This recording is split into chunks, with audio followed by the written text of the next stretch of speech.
Mister Vijay sir, எம்எல்ஏக்கள் மேலலாம் உங்க கருணை கண் படுது, இந்த நார்மல் யூடியூபர்ஸ் மேல உங்க கருணை கண் படாதா விஜய் சார்? கொஞ்சோண்டு எங்களையும் கன்சிடர் பண்ணுங்க விஜய் சார். டெய்லி பைக்ல வந்துட்டு இருக்கோம், நாங்க கஷ்டப்பட்டு பைக்ல வரோம் விஜய் சார். வெயில் அடிக்குது, வெயில் எப்படி அடிக்குது தெரியும்ல? இங்க பாருங்க, ஸ்கின் எல்லாம் டேன் ஆயிடுச்சு விஜய் சார். பிறக்கும் போது நான் உண்மையிலே எம்ஜிஆர் கலர்ல இருந்தேன், இப்ப பாருங்க கருப்பு வடிவேல் மாதிரி ஆகிட்டேன் விஜய் சார். சோ கொஞ்சோண்டு கன்சிடர் பண்ணி உங்க கருணை கண்ணை எங்க பக்கம் அப்படி திருப்பி எங்களுக்கும் ஒரு கார் வழங்கினா நாங்க ரொம்ப சந்தோஷமா எடுத்துப்போம் விஜய் சார். இந்த பைக்ல பிரச்சனை என்ன தெரியுமா விஜய் சார்? விஜய் சார், நீங்க பைக் ஓட்டிருக்கீங்களான்னு எனக்கு தெரியல விஜய் சார். ஹெல்மெட் போடலன்னா போலீஸ் பிடிக்கிறாங்க விஜய் சார். ஹெல்மெட் போட்டா முடி கொட்டுது விஜய் சார். பெரும் டென்ஷனா இருக்கு. அதனால தயவு செஞ்சு எங்களுக்கு போன்ற யூடியூபர்ஸ்க்கு கார் வழங்கி உங்க கருணை கண்ணை எங்க சைடு நீங்க திருப்பி காட்டணும்னு நாங்க எல்லாம் ஆசைப்படுறோம் விஜய் சார். இங்க பாருங்க, உங்க எம்எல்ஏக்கள் கேட்ட மாதிரி இனோவா கார் தான் வேணும் அப்படின்லாம் நாங்க கேட்க மாட்டோம் சார்.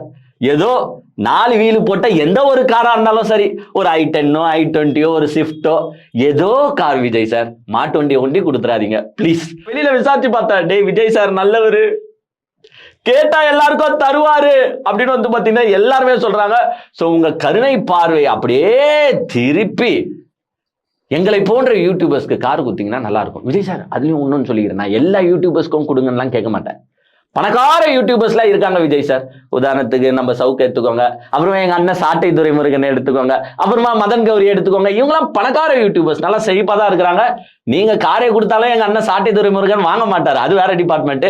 பட் இருந்தாலும் எங்களை போன்ற கஷ்டப்படுற யூடியூபர்ஸ் நிறைய பேர் இருக்காங்க. அவங்க எல்லாருக்கும் நீங்க கார் வழங்கி உதவணும்னு நாங்க தாழ்மையுடன் கேட்டுக்கொள்கின்றோம் விஜய் சார். அப்படி காரை கொடுத்துட்டீங்கன்னா நாங்களும் அந்த பாட்டை பாடிடுவோம்ல. கொடுத்ததெல்லாம் கொடுத்தார், அவர் யாருக்காக கொடுத்தார்? ஒருத்தருக்காக கொடுத்தார், இல்லை ஊருக்காக கொடுத்தார்.